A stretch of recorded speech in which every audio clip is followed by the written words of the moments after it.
Welcome back to Biologics. So in our last few sessions, we have discussed about the tools of biotechnology. हमने पढ़ा कि हमने कौन से एंजाइम यूज करने हैं, हमें कौन सा वेक्टर डीएनए यूज करना है, कैसे हम होस्ट सेल को कॉम्पिटेंट बनाएंगे और कैसे हमारा डिजायर्ड जीन हम भेजेंगे या मैं बोलूँ हमारा आरडीएनए भेजेंगे हमारी होस्ट सेल में और भेजने के बाद हम उसे कैसे सिलेक्ट करेंगे. So there are different tools, I say different enzymes, different DNA and there are different techniques which we are going to apply in the process of RDNA technology. So right now we are going to study the different steps of biotechnology. तो जो भी हमने last session में पढ़ा है, अब हम उस सारी इंफॉर्मेशन को, अब हम सारी नॉलेज को अप्लाई करने वाले हैं इस प्रोसेस को करवाने में. Okay, so there are 10 steps of rDNA technology. Although कि आप एनसीईआरटी में देखते हो कि स्टेप्स कम है, 10 नहीं है. रीजन क्या होता है, वहां एक ही स्टेप के अंडर दो तीन प्रोसेस समझाई हुई होती हैं. सो एक बार ऐसा हुआ था सीबीएसई एग्जामिनेशन में कि ये आरडीएनए टेक्नोलॉजी के स्टेप्स आए थे और क्वेश्चन बड़ा सिंपल सा था कि आपको स्टेप्स को रीअरेंज करना है. तो बच्चे बहुत कंफ्यूज हो गए थे कि हमने तो इतने स्टेप पढ़े हैं और यहाँ पर तो 10 स्टेप आ गए हैं. सो ये 10 स्टेप कुछ नहीं है, ये सब स्टेप मान सकते हो. आपकी एक ही स्टेप में दो स्टेप एक्सप्लेन करे हुए हैं. So we are going to explore the entire process under 10 different steps. Starting with the first step, isolation of desired DNA. Obviously, अगर मुझे अपना desired gene किसी दूसरी सेल में भेजना है, होस्ट सेल में भेजना है, तो पहले मुझे अपना desired gene extract करना पड़ेगा. और मेरा desired gene कहाँ बैठा है, किसी DNA में बैठा है, तो पहले मुझे वो DNA निकालना है. So first step is isolation of desired DNA. For example, let us take as an example कि ये है मेरी donor cell. कौन है ये सेल? ये सेल हो सकती है कोई बैक्टीरियल सेल, ये सेल हो सकती है कोई plant cell, animal cell, anything, any cell in which my donor DNA is there, from which I am going to take out my DNA fragment. Which DNA fragment? Desired DNA fragment. तो इसके अंदर है ये DNA. This is the donor DNA. मुझे ये donor DNA निकालना है, तो मैं क्या करूं, डोनर डीएनए को छोड़कर बाकी जो भी प्रेजेंट है इस सेल में मुझे वो सारी चीजें डाइजेस्ट करनी पड़ेगी या यहाँ से हटानी पड़ेगी. कैसे हटाऊं? तो उसके लिए हमारी प्रोसेस होती है डीएनए एक्सट्रैक्शन प्रोसेस. ये क्लास 12 प्रैक्टिकल्स में एक प्रैक्टिकल भी है और काफी अच्छा रिजल्ट आता है उसका भी. डोनर सेल जो है, इस सेल को मैं सबसे पहले लूंगी कहाँ पे, टेस्ट ट्यूब में. ठीक है, अभी फिलहाल हम जो पढ़ने वाले हैं वो प्रैक्टिकल के अकॉर्डिंग नहीं पढ़ रहे, क्योंकि प्रैक्टिकल में हम जनरलाइज चीजें डालते हैं, यहाँ पर हम बड़े स्पेसिफिक एंजाइम डालने वाले हैं. सो ये मैंने एक टेस्ट ट्यूब में ले ली अपनी डोनर सेल या किसी बीकर में ले ली अपनी डोनर सेल और इसका एक सोल्यूशन सा बना लिया. ठीक है, अब मैं क्या करूंगी, इस डोनर सेल, यहाँ पर मेरी डोनर सेल है, इस डोनर सेल को मैं ट्रीट करवाऊंगी. किस से ट्रीट करवाऊंगी? I will add enzymes. ठीक है, मैं यहाँ पर डालूंगी एंजाइम्स. कौन से एंजाइम डालूंगी? तो मेरे पास कुछ ऑप्शंस हैं. मेरे पास है लाइसोजाइम, मेरे पास है काइटिनेज, मेरे पास है सेलुलेज एंड पैक्टिनेज. ये दोनों एक साथ ही यूज होते हैं, दोनों सेल वॉल को डाइजेस्ट करने के लिए काम आते हैं, प्लांट सेल वॉल को.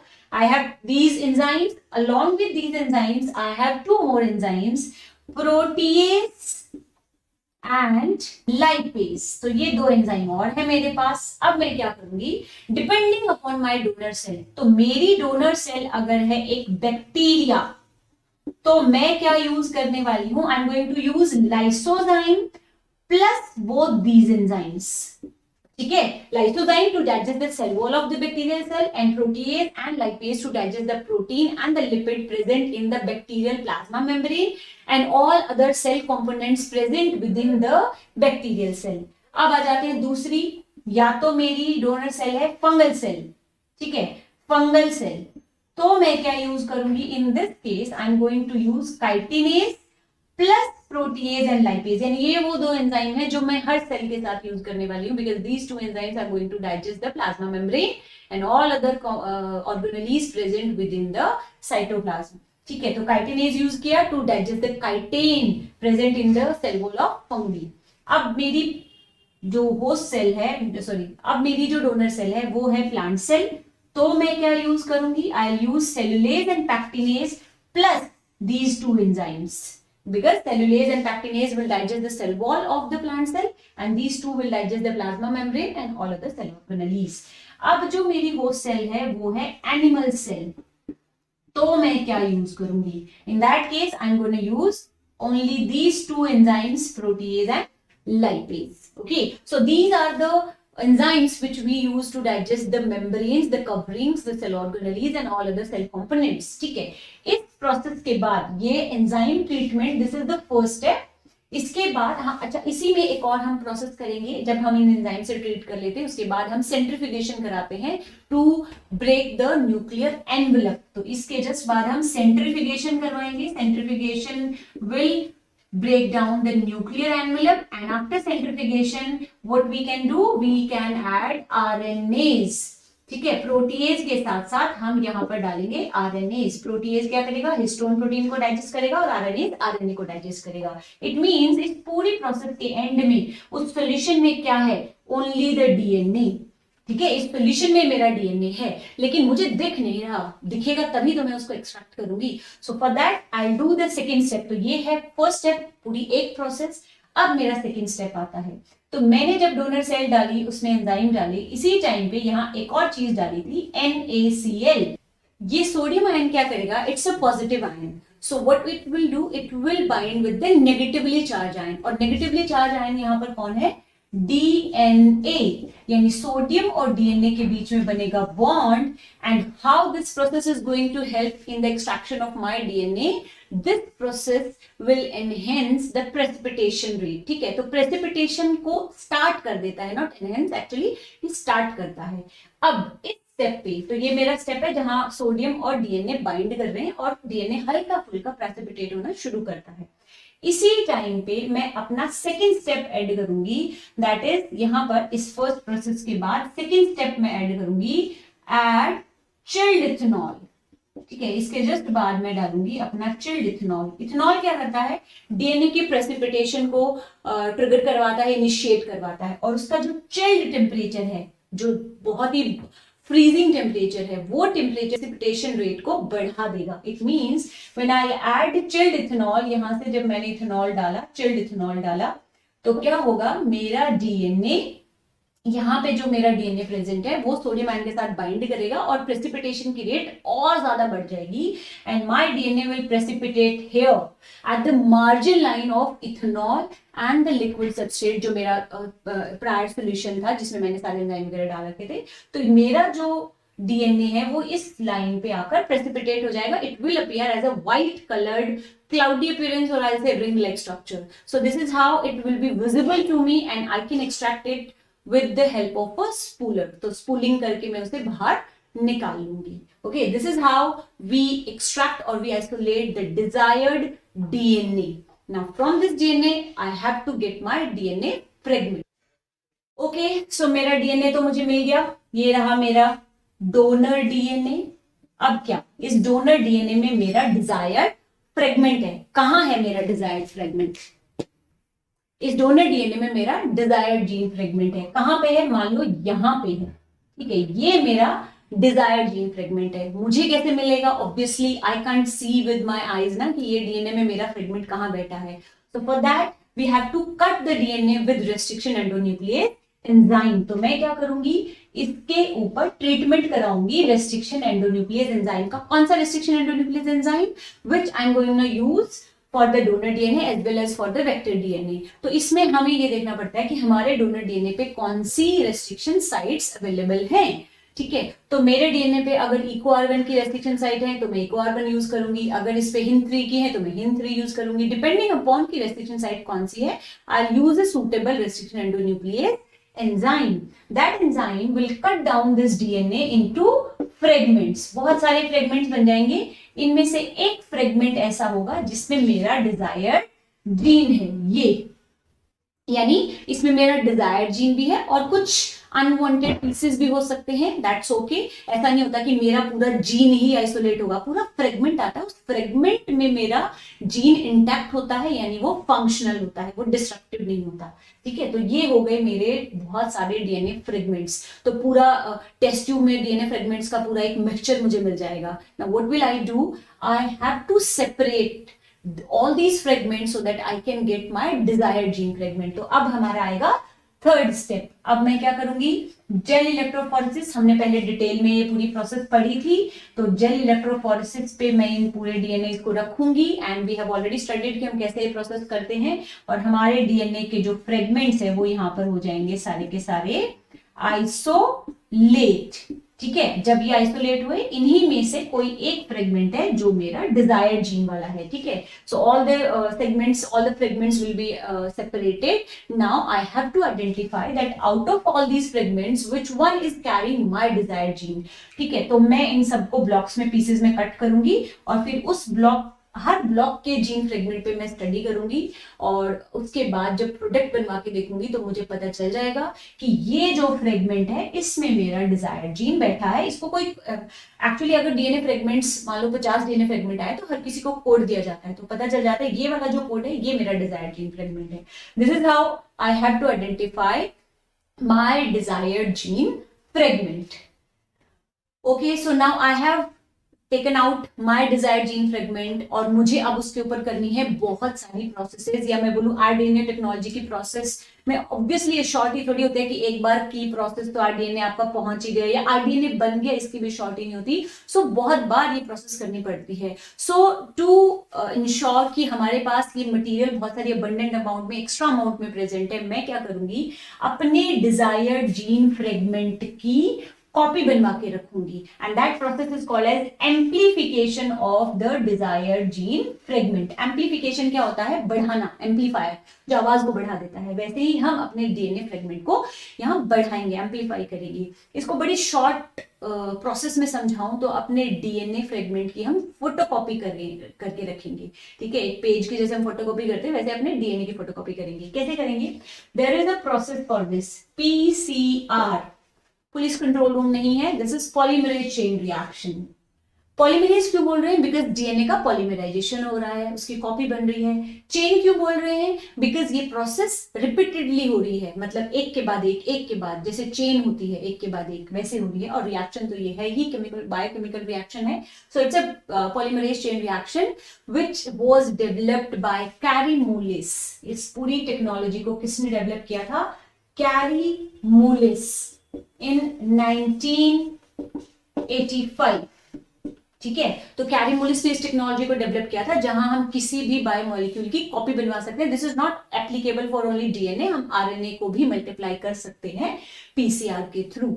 जो आरटीपीसीआर आप पढ़ते हो, कोरोना वायरस में भी आरटीपीसीआर किया जाता है, तो इसी तरीके से जो है इवन एचआईवी की जो डायग्नोस्टिक टेक्निक्स होती हैं वो भी ये पीसीआर यूज करके ही की जाती है। सो कोई भी डीएनए आरएनए फ्रेगमेंट जो बहुत कम अमाउंट में है हम उसको मल्टीप्लाई करके यहाँ पर देख सकते हैं। Okay, so this is what amplification of desired gene segment. क्या करेंगे अब इस प्रोसेस में, इस प्रोसेस को कराने के लिए मुझे कुछ चीजें चाहिए। ठीक है, प्रोसेस के दौरान ही हम वो डिस्कस करते हैं। इस पूरी प्रोसेस के 3 स्टेप होते हैं। तो सबसे पहला स्टेप डिस्कस करते हैं, this is the desired gene fragment. ये वो डीएनए फ्रेगमेंट है जिसमें मेरा इंटरेस्ट का जीन बैठा हुआ है। ठीक है, तो ये है, मान लो कि ये है 5 to 3, 3 to 5। ऑब्वियसली ओरिएंटेशन तो लिखना बहुत जरूरी है। So now what will I do, सबसे पहला स्टेप जो मैं इस पे करूंगी वो होगा डीनेचुरेशन, यानी सबसे पहला स्टेप जो यहाँ पर होता है डीनेचुरेशन। अब डीनेचुरेशन क्या है, denaturation is a general process जहां पर हम बॉन्ड्स को ब्रेक करते हैं। कोई भी डबल स्टैंडर्ड चीज है उसके बीच के बॉन्ड्स ब्रेक करके उसे सिंगल स्टैंडर्ड बना देना, दैट इज डीनेचुरेशन। यानी डबल स्टैंडर्ड डीएनए को सिंगल स्टैंडर्ड बना देना, या डबल स्टैंडर्ड आरएनए को सिंगल स्टैंडर्ड आरएनए बना देना, that process is called as denaturation. तो हम क्या करेंगे, यहाँ पर टेम्परेचर करेंगे अबव 80, तो 82, 84 इस टाइप से हम टेम्परेचर देंगे। इस टेम्परेचर पे क्या होगा, डीएनए के बीच के जो बॉन्ड्स हैं, हाइड्रोजन बॉन्ड एडेनिन और थाइमिन के बीच में, साइटोसिन और गुआनिन के बीच में, वो बॉन्ड्स ब्रेक हो जाएंगे और हमारा डीएनए बन जाएगा सिंगल स्टैंडर्ड। इस तरीके से दोनों सेपरेट हो गए, 5 to 3 एंड 3 to 5। ठीक है। तो ये प्रोसेस होगी डीनेचुरेशन, क्योंकि अगर हमें कॉपी बनवानी है जिस भी डीएनए की, it's a kind of replication. तो रेप्लिकेशन की प्रोसेस में हम पढ़ते हैं कि सबसे पहले जो डबल स्टैंडर्ड डीएनए है वो एक जगह से खुलना शुरू करता है, उसकी अनवाइंडिंग होती है, ताकि जो सिंगल स्टैंडर्ड डीएनए स्ट्रैंड्स अभी हमें मिले हैं, ये जो सिंगल स्ट्रैंड्स हैं, these strands will behave like a template strand. अब मेरा ये स्ट्रैंड एक टेम्पलेट स्ट्रैंड है और ये भी एक टेम्पलेट स्ट्रैंड है, ठीक है, दोनों एज अ टेम्पलेट काम करने वाले हैं। ओके, सो अब मुझे इनको क्या देना है, मुझे इनको देना है एक ऐसी चीज जो इस प्रोसेस को यानी रेप्लिकेशन को यानी पॉलीमराइजेशन को स्टार्ट कराए। तो डीएनए रेप्लिकेशन में हम पढ़ते हैं कि आरएनए प्राइमर हमेशा आता है, वो आगे अटैच करता है थर्ड एंड पे और प्रोसेस को शुरू कराता है। तो यहां पर मैं दूंगी आर्टिफिशियली प्राइमर, ठीक है। तो मैं यहां पर डालूंगी, सेकेंड प्रोसेस है एनिलिंग, सेकेंड स्टेप है annealing, in which I have to add primers. अब ये प्राइमर्स क्या हैं? प्राइमर्स होते हैं oligonucleotide. Oligonucleotide means 5, 7, 8, 10 nitrogenous bases का एक सीक्वेंस होता है, शॉर्ट सीक्वेंस, जो हमने बनाया है आर्टिफिशियली, हमें पता है ये सीक्वेंस क्या है। That small oligonucleotide sequence is called as primer. तो मैं यहां पर अब प्राइमर दूंगी। अब मुझे जो प्राइमर देने हैं वो कितने टाइप के होंगे और कितनी अमाउंट में दूंगी? तो जब टाइप की बात आती है तो ये प्राइमर होते हैं 2 टाइप्स ऑफ प्राइमर, और अमाउंट कितने होते हैं? अबंडेंट अमाउंट, बहुत सारे अमाउंट में मैं देती हूँ, ठीक है। तो अबंडेंट अमाउंट में देती हूँ, और 2 टाइप्स, मतलब एक टाइप के मान लो 1 मिलियन दे दिए, दूसरे टाइप के 1 मिलियन दे दिए, इस तरीके से मान के चलो, ठीक है। तो जो एनसीईआरटी में बुक लिखी है ना कि 2 प्राइमर्स वी ऐड, वो 2 प्राइमर एक स्टेप के लिए है, वैसे बहुत सारे अमाउंट में देते हैं, ठीक है। दोनों टाइप कौन से टाइप है? 1 primer is complementary to this third end of one strand, यानी जो ऊपर वाला स्ट्रैंड है इसका जो थर्ड एंड है, फॉर एग्जांपल इसके थर्ड एंड पे है ए टी सी जी जी, ये एक सीक्वेंस है। तो जो मेरा प्राइमर आएगा उसमें क्या सीक्वेंस होगा? यहाँ पे टी ए जी सी सी, ये मेरे प्राइमर में सीक्वेंस होगा। और दूसरा जो स्टैंड है इसका जो थर्ड एंड है, मान लो इस पे जो सीक्वेंस है जी जी जी सी सी, ये सीक्वेंस है। तो मेरा जो प्राइमर आएगा उसके पास सीक्वेंस होगा सी सी सी जी जी, इस तरीके से मेरे सीक्वेंस होंगे। So this is how I am gonna add 2 different types of primers complementary to the third end of both the DNA strands, ठीक है। तो ये मेरी प्रोसेस होगी अनिलिंग, यानी अनिलिंग का मतलब एक तरीके से लॉक कर देना, एक प्रोसेस को स्टार्ट कर देना। तो ये मेरी प्रोसेस अब स्टार्ट हो गई है। ओके, सो नाउ लॉक कर दिया है इसके एंड्स को, प्रोसेस को बिगिन करा दिया है। बिगिन होने के बाद ऑब्वियसली प्रोसीड करना है आगे की प्रोसेस में। सो हमारा जो थर्ड स्टेप आएगा एक्सटेंशन, यानी जो प्रोसेस शुरू हुई है पॉलीमराइजेशन की, अब वो कंप्लीटली आगे बढ़े और पूरा स्टैंड बन जाए। That process is called extension, और आई से सिंपली पॉलीमराइजेशन, ठीक है। यानी ये मेरा एक डीएनए स्टैंड है, वो मैंने ऊपर वाला टेम्पलेट स्टैंड 5 to 3, ये मेरा नीचे वाला स्टैंड है 3 to 5। मैंने प्राइमर ऐड करवाए थे, तो प्राइमर यहां आ गया था, प्राइमर और टेम्पलेट के बीच में हाइड्रोजन बॉन्ड्स बन गए थे, इधर भी प्राइमर आ गया था, हाइड्रोजन बॉन्ड्स बन गए थे। नाउ व्हाट आई वांट कि ये स्ट्रैंड जो न्यूली सिंथेसाइज्ड स्ट्रैंड है ये पूरा बने। अब पूरा बनेगा उसके लिए क्या चाहिए? अगर किसी फोटोकॉपी मशीन में फोटोकॉपी करवानी है तो पहले इंक डालनी पड़ेगी, पेपर डालना पड़ेगा, और उसको ऑन भी करना पड़ेगा, इलेक्ट्रिसिटी भी देनी पड़ेगी। तो वही सारी कंडीशंस अब हम यहाँ अवेलेबल कराने वाले हैं, इंक पेपर नहीं, जिस चीज से मेरा डीएनए बना हुआ है अब मैं वो चीज अवेलेबल कराऊंगी। क्या क्या अवेलेबल कराऊंगी? सबसे पहली बात तो ये देखनी है कि यहाँ पर जो टेम्परेचर होता है, टेम्परेचर ऑलमोस्ट 70 के आसपास होता है, ठीक है। तो 72 74 डिग्री सेल्सियस के आसपास ये अप्रोक्सीमेट होता है। 70 मैंने लिखा है, 72 74 की रेंज पे आ जाती है कई बार। तो इतना टेम्परेचर होता है। इस टेम्परेचर पे अगर कि कोई एंजाइम काम कर रहा है तो ये एंजाइम की बड़ी हिम्मत है। वी नो कि enzymes are very prone to the high temperature, they always denature, they always break down at a high temperature। तो ऐसा कौन सा एंजाइम है जिसको मैं लेकर आऊं जो यहाँ काम कर दे? तो उसका आंसर है टेक पॉलीमरेज। यहाँ पर जो एंजाइम काम करता है that is Taq polymerase. Polymerase मतलब जो पॉलीमराइजेशन करवा रहा है, और टेक का मतलब होता है थर्मस एक्वेटिकस। ये जो एंजाइम है ये मैंने एक बैक्टीरिया से निकाला है जिसका नाम है थर्मस एक्वेटिकस। क्लास 11th में हम पढ़ते हैं चैप्टर नंबर 2 में बैक्टीरिया प्रोटिस्टा के मोनेरा के बारे में पढ़ते हैं। तो वहां आर्की बैक्टीरिया नाम से एक क्लास आती है बैक्टीरिया की, जिसमें हम पढ़ते हैं हेलोफाइल्स, थर्मोएसिडोफिल्स। ये वो थर्मोएसिडोफिल्स हैं, means the bacteria which can live at a high temperature. तो ये वही बैक्टीरिया का एक एग्जांपल है। इसकी बॉडी में ऑब्वियसली जब ये बैक्टीरिया उस कंडीशंस में सर्वाइव कर रहा है, इसका मतलब इसकी बॉडी में कुछ चेंजेस हैं। उन चेंजेस में से एक चेंजेस है that it has a thermostable enzyme. ये जो टेक पॉलीमरेज है, ये एंजाइम कैसा है? दिस इज थर्मोस्टेबल, यानी ये हाई टेम्परेचर पे भी सर्वाइव कर सकता है। That's why we call it thermostable enzyme. ठीक है, तो ये मुझे एंजाइम, जब इस एंजाइम के बारे में साइंटिस्ट को पता चला तो इसको हमने यूज किया पीसीआर में, ताकि हम अपनी प्रोसेस को आगे करवा सके। ठीक है, so this is one of the very important enzyme.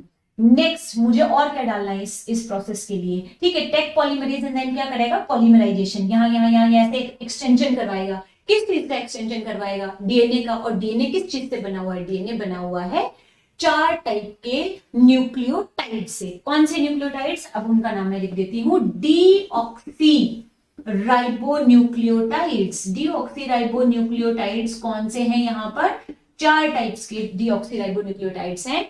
Adenylic acid, thymidylic acid, cytidylic acid, guanylic acid. यानी एडेनिन का न्यूक्लियोटाइड, थाइमिन का, साइटोसिन का और ग्वानिन का, ये चारों न्यूक्लियोटाइड ही पॉलीमराइज होकर पूरा डीएनए का स्ट्रैंड बनाते हैं। So what I am going to do here, मैं इसके अंदर डीऑक्सीराइबोन्यूक्लियोटाइड डालूंगी। 4 टाइप के डीऑक्सीराइबोन्यूक्लियोटाइड्स, इन्हीं चारों के अबंडेंट अमाउंट में, मिलियंस बिलियंस अमाउंट में डालूंगी, यहाँ पर बहुत सारे अमाउंट में। इसके अलावा क्या डालूंगी इस प्रोसेस में? एक बड़ा इंपॉर्टेंट चीज है, मैग्नीशियम आयन। ये बाइवेलेंट केटायन में डालती हूँ क्योंकि ये वो प्रोसेस है जो इस पॉलीमराइजेशन की प्रोसेस को एनहेंस करती है और बॉन्ड फॉर्मेशन को फैसिलिटेट कराती है। ठीक है, तो ये मेरा आयन भी मैं एज ए कैटलिस्ट यहाँ पर डालूंगी जो पॉलीमरेज को हेल्प कर रहा है। Okay, so these are the 3 steps by which we can make 2 copies of DNA. तो ये मेरा एक्सटेंशन हो जाएगा, ये न्यूली सिंथेसाइज्ड डीएनए बन गया यहाँ पे। तो यानी जो मेरे पास पहले एक डीएनए था, अब 2 डीएनए बन चुके हैं। ऑब्वियसली पोलैरिटी यहाँ पे कॉम्प्लीमेंट्री होगी। ठीक है, so this is how in one step we can multiply it twice. ऐसे ही हम साइकिल पे साइकिल करते रहते हैं। ऑलमोस्ट 1 बिलियन के आसपास हम कॉपी बनाते हैं हर डीएनए फ्रेगमेंट की और उसे सेव कर लेते हैं। ठीक है, उसके ऊपर आगे के स्टेप्स करेंगे अब हम। Okay, so this is called polymerization chain reaction. This is one of the technique that was developed along with biotechnology and it is very much used in today's time for the diagnostic purpose. Okay, तो मैंने बहुत सारा अपना desired gene fragment बना के रख लिया है, उसकी कॉपी रख ली है। अब मैं क्या करूं? अब मैं अपनी मेन प्रोसेस पे आ जाती हूँ। स्टॉक तो रख लिया। Now what I have to do, I have to make a rDNA, क्योंकि मेरी प्रोसेस का एम ही था आरडीएनए बनाना और उसे होस्ट सेल में डालना। तो मैं क्या करूंगी, मेरा डिजायर्ड जीन फ्रेगमेंट लूंगी और एक वेक्टर लूंगी। कौन सा वेक्टर? अब वेक्टर डिपेंड करता है कि हमारी बायोटेक्नोलॉजी की प्रोसेस जो है उसमें क्या एम है, किसमें चेंज करने वाले हैं। Depending upon the host cell हम वेक्टर ले सकते हैं, क्योंकि मैंने आपको कहा कि आरडीएनए टेक्नोलॉजी जो हम यहाँ पे प्रोसेस पढ़ते हैं वो हम प्रोसेस पढ़ते हैं रिकॉम्बिनेंट प्रोडक्ट बनाने के रेफरेंस में। तो नॉर्मली यहाँ पर होस्ट सेल होती है बैक्टीरियल सेल, और बैक्टीरियल सेल के लिए हम जो वेक्टर यूज करते हैं that is always a plasmid. ठीक है, तो मैंने ये वेक्टर ले लिया PBr322 और PUC18, ये हम डिस्कस पहले भी कर चुके हैं क्लोनिंग वेक्टर्स। तो इनमें से कोई एक प्लाज्मिड मैंने ले लिया and now what I have done, मैंने दोनों को कंबाइन किया। अच्छा, कंबाइन करने से पहले मैं क्या करूंगी, इस वेक्टर को भी ट्रीट करवाऊंगी रेस्ट्रिक्शन एंडोन्यूक्लियस एंजाइम से। कौन सा रेस्ट्रिक्शन एंडोन्यूक्लियस एंजाइम? बिल्कुल वही एंजाइम जिससे मैंने अपना डिजायर्ड जीन काटा था या अपना डिजायर्ड डीएनए काटा था। तो वही सेम मैं यहाँ पर यूज करूंगी, सो दैट यहाँ पर जो एंड्स बने वो एंड्स कैसे बने? Sticky ends. यहाँ पर जो एंड्स है दोनों साइड वो है sticky ends which are complementary to the desired gene fragment। अब दोनों को एक साथ एक टेस्ट ट्यूब में रख दूंगी और साथ में डालूंगी डीएनए लाइगेज एंजाइम जो इनकी जॉइनिंग एफिशिएंसी को बढ़ाता है। तो मेरा डोनर डीएनए और मेरा डिजायर्ड जीन दोनों के दोनों यहाँ पर हो गए लाइगेट, यानी जुड़ गए हैं दोनों आपस में। ठीक है, तो डीएनए लाइगेज में यहाँ यूज करूंगी इस प्रोसेस को एनहेंस करने के लिए।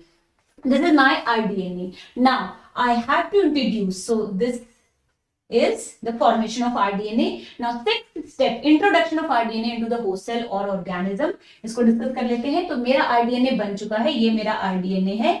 मैं इस rDNA को अब होस्ट सेल में डालने वाली हूँ। कैसे डालूंगी, इसके मेथड हम पहले पढ़ चुके हैं, इनडायरेक्ट ट्रांसफर, डायरेक्ट ट्रांसफर, क्योंकि अगेन कि हम रिकॉम्बिनेंट प्रोडक्ट बना रहे हैं और ई कोलाई हमारी होस्ट सेल है, तो ज्यादातर यहाँ पर यूज किया जाता है हीट शॉक मेथड, जो केमिकल मेथड है। ठीक है, तो हीट शॉक मेथड के थ्रू मैंने अपना आरडीएनए पहुंचा दिया अपनी किसमें, होस्ट सेल में। ये रहा मेरा आरडीएनए पहुंच चुका है, लेकिन पहुंचा है या नहीं ये मुझे कैसे पता चलेगा? For that we have to select the transformants. तो इसको मैं कल्चर मीडियम पे ग्रो कराऊंगी। अच्छा, आइडियली यहाँ पर इस प्रोसेस में एनसीईआरटी में क्या लिखा है कि एंटीबायोटिक रेजिस्टेंस जीन को यूज करके हम ये सिलेक्शन प्रोसीजर कर रहे हैं। ये पूरा प्रोसीजर मैंने आपको पिछले एक सेशन में बताया था, selection of transformants and rejection of non transformants. ये पूरा प्रोसीजर मैंने आपको बताया था, क्योंकि अगेन यहाँ पर हम रिकॉम्बिनेंट प्रोडक्ट बनवा रहे हैं और हमारी होस्ट सेल कौन है, ई कोलाई सेल, और उसके लिए हमने प्लाज्मिड यूज किया है। तो ज्यादातर हम एंटीबायोटिक रेजिस्टेंस जीन को ही यूज करते हैं बजाय के दूसरे मेथड्स, ऑल्दो कि दूसरे मेथड्स भी अब यूज किए जाने लगे हैं, बट आइडियल सिचुएशंस को मानकर चल रहे हैं, इसलिए हम सिर्फ एंटीबायोटिक रेजिस्टेंस जीन को ही यहाँ पर डिस्कस करते हैं। That I will grow my host cell here. तो बहुत सारी मेरी होस्ट सेल यहाँ ग्रो करेंगी, उनमें से कुछ में तो मेरा डिजायर्ड जीन पहुंच चुका है और कुछ में मेरा डिजायर्ड जीन नहीं पहुंचा है। मान लो इनमें पहुंच गया और उसमें नहीं पहुंचा है, तो जिसमें मेरा डिजायर्ड जीन पहुंच गया वो बन गई ट्रांसफॉर्मेंट, और जिसमें नहीं पहुंचा वो बन गई नॉन ट्रांसफॉर्मेंट। तो मेरी यहाँ पर कल्चर मीडियम में मैं क्या करूंगी, मैं डालूंगी एंटीबायोटिक। यहाँ पर मैंने एक एंटीबायोटिक डाला। एंटीबायोटिक रेजिस्टेंस जीन किसमें प्रेजेंट है, मेरी ट्रांसफॉर्मेंट सेल्स में, नॉन ट्रांसफॉर्मेंट सेल्स में नहीं होता, बिकॉज वी नो कि E coli cells they never have a antibiotic resistance gene. ठीक है, तो मेरे प्लाज्मिड में एंटीबायोटिक रेजिस्टेंस जीन था जो पहुंच चुका है ट्रांसफॉर्मेंट्स में। So now on this medium, antibiotic medium, only the transformants will grow and the non transformant will die. So this is how I can select my transformants and reject the non transformant. This is only one method, we have already discussed the all other methods of the selection of transformants. Okay, so we have covered 7 steps now. Okay, so now I have selected the transformants. मुझे मेरे transformant cells मिल गई हैं। ये मेरी वो cell है जिसमें मेरा desired DNA पहुंच चुका है। कैसे? Along with the plasmid यानी vector DNA की हेल्प से मेरा desired gene यहाँ पहुंच चुका है। ठीक है, ये मेरे रिकॉम्बिनेंट्स हैं या मैं बोलूं ट्रांसफॉर्मेंट्स हैं। Now what will I do, I culture these host cell on a culture medium. ठीक है, तो मैं अब इसको कल्चर मीडियम पे ग्रो करूंगी। अब डिपेंडिंग अपॉन आवर रिक्वायरमेंट, अब एम क्या है मेरा एक शॉर्ट स्केल पे, लेबोरेटरी स्केल पे मुझे बनवाना है, या मुझे कमर्शियल स्केल पे, मैं किसी इंडस्ट्री में ये सब काम कर रही हूँ। Depending upon that we can culture the host cell in 2 different ways. तो ये जो कल्चर वाला पॉइंट है, अब 2 तरीके हैं, या तो लेबोरेटरी स्केल है या है मेरा कमर्शियल स्केल। ठीक है, कमर्शियल स्केल बोल दो या फिर इंडस्ट्रियल स्केल बोल दो, बड़े लेवल पे। अगर तो मैं लेबोरेटरी स्केल पे करवा रही हूँ, छोटा मोटा एक्सपेरिमेंट करके देख रही हूँ, साइंटिस्ट हूँ, तो मैं क्या करूंगी, इसे कल्चर मीडियम की प्लेट पे रखूंगी और अपनी होस्ट सेल को यहाँ ग्रो करवाऊंगी और अपना प्रोडक्ट ऑब्टेन कर लूंगी छोटे स्केल के ऊपर। ठीक है, अगर तो ये मेरा कोई कमर्शियल प्रोडक्ट है, फॉर एग्जांपल इंसुलिन बनवाया जाता है, ग्रोथ हार्मोन, कोई और ड्रग मेडिसिन बनवाई जाती हैं, in that case I have to use bioreactors. अब इस केस में मैं क्या यूज करूंगी, बायो रिएक्टर्स, बड़े बड़े टैंक्स यूज करूंगी, 100 litre, 500 litre, 1000 litre and sometimes even 10,000 litre की कैपेसिटी के वॉल्यूम के मैं बड़े बड़े बायोरिएक्टर्स यूज करूंगी। And in those bioreactor I will give all the optimal conditions which are required for the growth of my host cell, so that my recombinant product will be produced in abundant amount. So just now we'll talk about the 2 different types of bioreactors which are mostly used in the process of rDNA technology. So now to culture on a commercial scale, we need some bioreactors. So now we are going to study 2 typical type of bioreactors. There is one simple steroid bioreactor and there is one sparked steroid tank bioreactor. तो जो आपका simple steered bioreactor है, this is the most commonly use, सबसे ज्यादा जो use किया जाता है कमर्शियल स्केल पे वो यही है, सिंपल स्टीयर्ड बायोरिएक्टर्स। ऑल्दो कि इसकी जो फॉर्मेशन है, इसकी जो अपीयरेंस है, इसकी जो वर्किंग है, उसमें टाइम के साथ साथ चेंजेस आए हैं।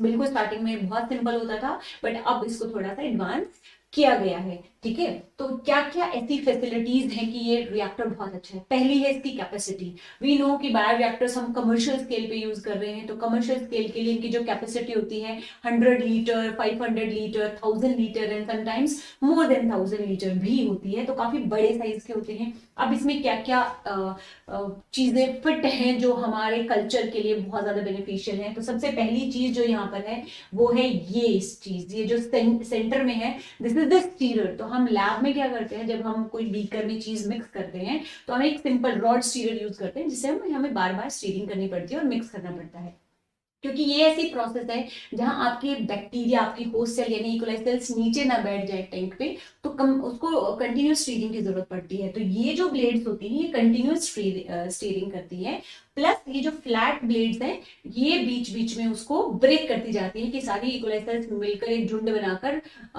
ग्रुप ना बना ले। तो वो कंटिन्यूस जो है स्टीरिंग होती रहती है, जिससे आपकी सेल्स प्रॉपरली ग्रो करती रहती है। तो पहली चीज ये प्रेजेंट है। फिर फोम ब्रेकर है, अगर ये प्रोसेस में फोम्स बनते हैं तो उनको ब्रेक करने के लिए।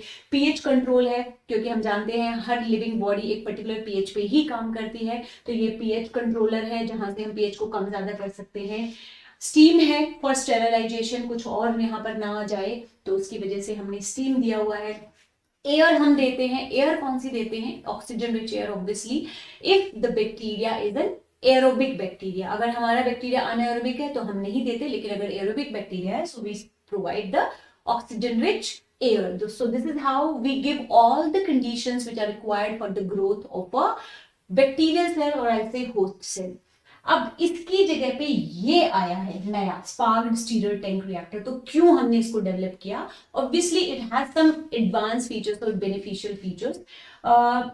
क्यों ये ज्यादा यूज किया जाता है? क्योंकि इसकी जो मेंटेनेंस है, इसका जो काम करने का तरीका है वो बहुत इजीली हम हैंडल कर सकते हैं। इसकी जो हैंडलिंग है थोड़ी सी आईसी की एडवांस है, तो ऑब्वियसली जब कोई जो इंसान इस पे काम करते हैं बायोरिएक्टर्स पे, तो उनको प्रोफेशनल होना बहुत जरूरी है इसको अगर हैंडल करना है। तो ये सिंपल है तो ज्यादा यूज होता है, ये थोड़ा कॉम्प्लेक्स है तो ज्यादातर बड़े स्केल पे यूज होता है। ठीक है, तो ये बहुत काफी बड़े होते हैं, 10,000 लीटर की भी इनकी कैपेसिटी होती है।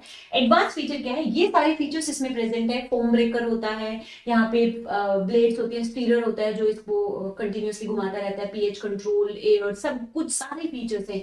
उसके अलावा क्या प्रेजेंट है? यहाँ पे हमें ये गोल गोल बबल्स दिख रहे हैं, ये जो बबल्स होते हैं these are the air bubbles.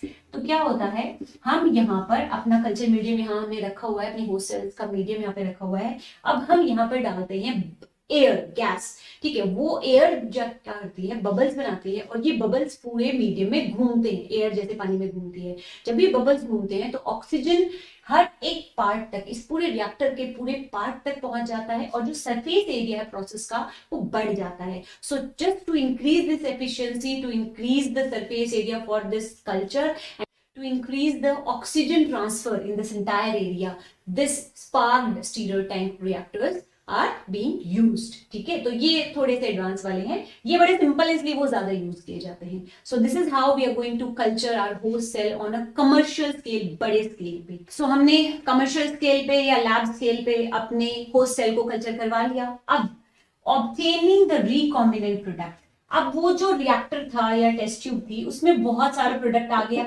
Mixture of product, क्योंकि इकोलाई सेल अपना प्रोडक्ट बनाएगी, उसके भी कुछ एंजाइम्स प्रोटीन्स बनेंगे और हमारा डिजायर्ड प्रोडक्ट भी वहां पे प्रेजेंट है। मान लो ये पूरा सोल्यूशन है, इसमें बहुत सारे बायोमोलिक्यूल्स प्रेजेंट है, उन्हीं बायोमोलिक्यूल्स में एक है हमारा रिकॉम्बिनेंट प्रोटीन। ठीक है, अब इस सोल्यूशन को निकालकर इसको एक्सट्रैक्ट किया जाता है, प्योरीफाई किया जाता है, और अपना रिकॉम्बिनेंट प्रोडक्ट हम उसमें से एक्सट्रैक्ट कर लेते हैं, अलग कर लेते हैं। इसमें से हमारा डिजायर्ड वाला हम एक अलग टेस्ट ट्यूब में ले लेंगे। ऑब्वियसली केमिकल सेपरेशन की बहुत सारी टेक्निक्स हम यहाँ पर यूज करते हैं, एडवांस टेक्निक्स हम यूज करते हैं, और केमिकल कंपोजिशन के अकॉर्डिंग इसका केमिकल सेपरेशन किया जाता है। So this is how I can obtain my recombinant product, that is the 9th step. Coming to the last step, downstream processing. चलो, ये केमिकल मुझे मेरा मिल गया है, लेकिन क्या ये प्योर है?